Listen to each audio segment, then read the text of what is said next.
내가 살면서 저런 분은 참 닮고 싶다라는 그런 의사 선생님 혹시 최근이 됐건 처음이 됐건 있었어요? 내가 원래 정신과를 하고 싶었었단 말이에요. 그때 왜 그랬냐면, 내가 그때가 고등학교 때였는데, 그때 유행했었던 일요 주말 드라마 중에 배우 이정길 씨가 정신과 의사로 나오는 드라마가 있었어요. 그걸 보면서 이렇게 환자를 되게 너무 막 친절하게 잘 모든 거를 좀 감싸 안아주면서 아픈 걸 치료해주고, 그러니까 마음이 아픈 사람들이 막 나아지고 가족이 평화로워지고 뭐 이런 것들을 보면서, 이런 의사가 되면은 이렇게 해서 사람들을 고쳐야지, 그런 생각을 했었던 적이 있거든요. 그런데 이제 지나면서 보니까 정신과 실습을 돌았단 말이야. 드라마의 정신과하고는 너무 다른 거예요. 그래서 이거는 아니다. 정신과는 미안하지만 빠이빠이 하고 이제 과를 바꾼 거였는데, 그래서 그때마다 나는 사실 내 주변에서 내가 본받을 만한 어떤 다른 사람들이 꼭 의사가 아니어도 계속 생겼던 것 같아요. 하다못해 내 친구들한테도 많은 걸 배우거든요. 그러니까 예를 들면 나는 되게 애교가 별로 없고 좀 이렇게 무뚝뚝하고 이 속에 있는 걸 잘 안 내보내는 그런 스타일인데, 내 친구 중에 항상 업돼 있는 애가 있었어요. 그리고 되게 농담도 잘하고 되게 막 사람들한테 애교도 잘 부리고.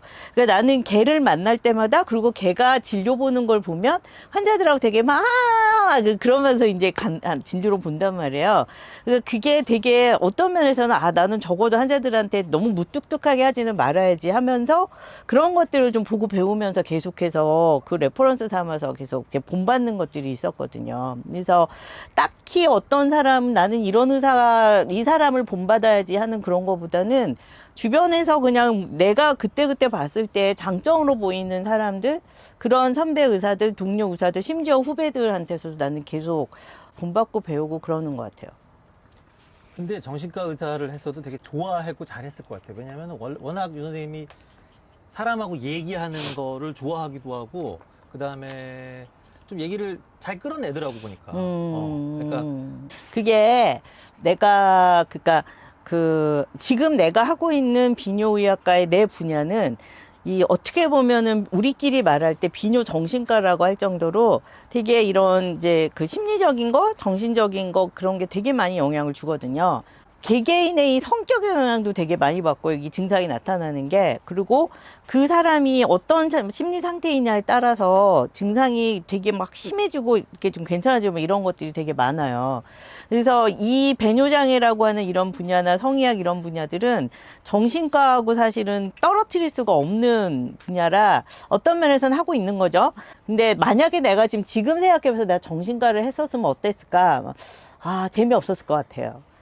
왜냐면 나의 성격이 되게 급하단 말이에요. 그게 환자 때렸을 것 같아. 다 무거우고. 그랬을 것 같아. 진짜 시가. 막 이렇게 차분히 앉아서 뭐 결과가 나오길 기다리는 그 과정을 나는 되게 내가 못 견뎠을 것 같아요. 그리고 지금도 물론 약을 써서 치료하는 게 되게 많기는 한데 그 와중에 다른 치료들을 굉장히 많이 하거든요. 근데 이게 막 약만 주고 기다리고 막 이 사람한테 뭐 그게 그랬어요 막 이러면서 이게 이런데 한번 이거를 고쳐보면 어떨까 막 이런 식으로 얘기하는 그런 거는 또 나하고는 전혀 좀 다른 스타일이라. 그러면 급하다는 게 내가 급해서가 아니라 저 환자를 빨리 치료해주고 얼마나 답답할까라는 그 감정이입이나 입장 전환을 잘 하니까 그런 마음이 생기는 거 아니에요? 그런 게 좀 있어요. 그러니까 뭐가 고장나 있는 꼴을 못 봐. 그러니까 내가 뭐 사람 몸도 그렇고 집안의 어떤 장치들도 그렇고 내가 쓰고 있는 기계나 물건이 고장나면 되게 신경이 많이 쓰이거든요. 어떻게든지 정상인 상태로 빨리 되돌려야 돼요. 원래 그게 그렇게 기능을 하도록 생겨 있는데 그 기능을 못 하고 있는 거잖아요.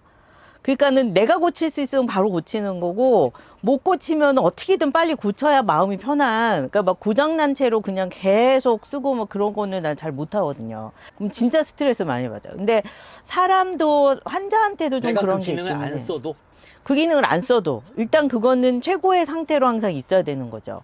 원래 언제든지 기능을 할 수 있도록.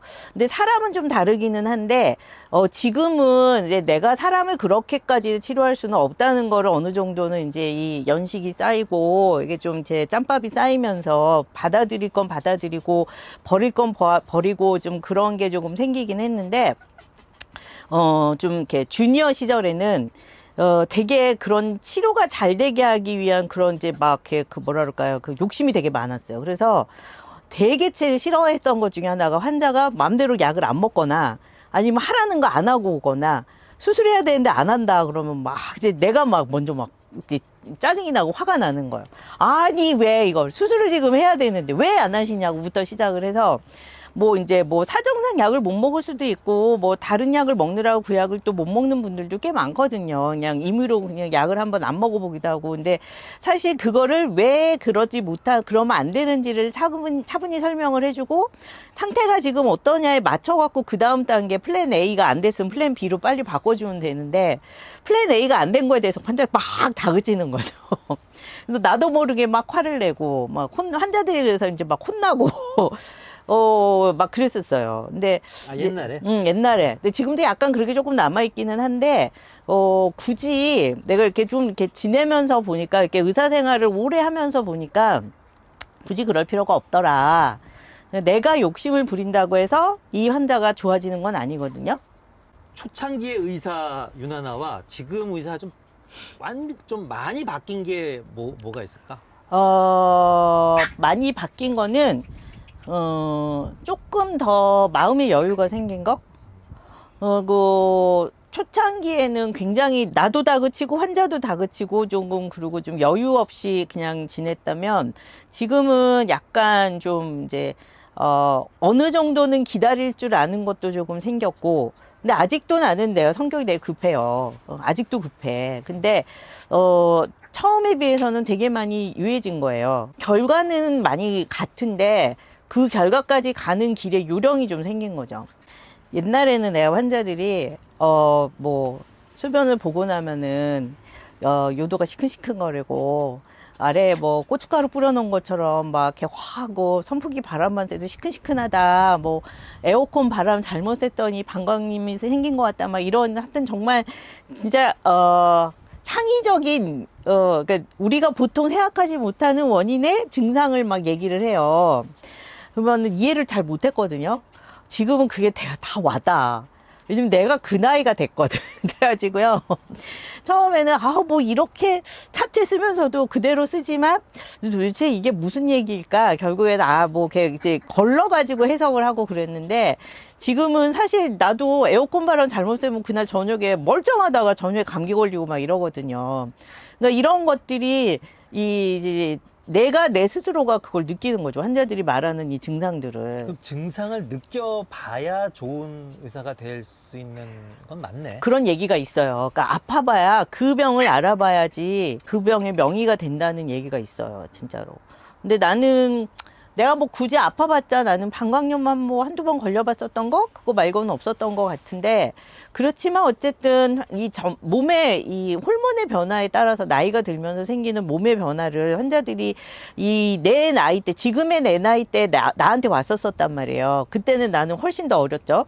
근데 그때는 사실, 알고는 있지만, 100% 이해는 못하는 거죠. 그러니까 머리로는 이해하지만 전체적으로 마음으로도 같이 동감할 수 있는 그런 연령대가 아니었다면 지금은 진짜 이게 그거구나라고 이제 공감할 수 있는 그런 나이가 된 거죠. 공감을 다 겪어보지도 않았음에도 이제 공감이 돼요? 어느 정도?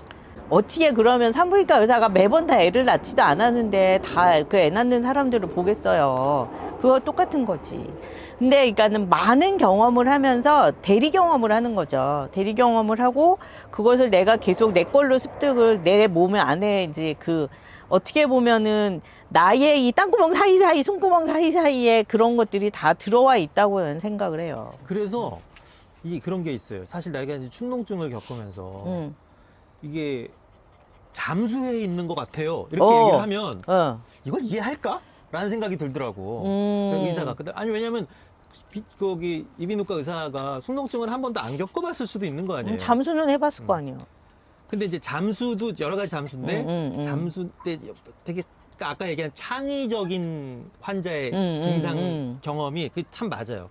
그게 창의적일 수밖에 없는 거야.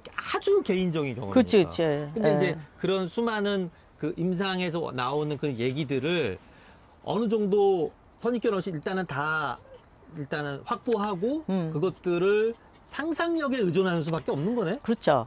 그래서 나는 의사는 굉장히 창의적, 크리에이티브 해야 된다고 생각을 하고, 그리고 내가 여지껏 계속, 이제 내가 올해가 졸업한 지 30년이 됐으니까, 의사 면허를 딴 지 30년이 됐단 말이에요. 30년 동안 내가 계속 추구해 왔었던 거는 크리에이티브한 의사가 되고 싶었었던 거예요.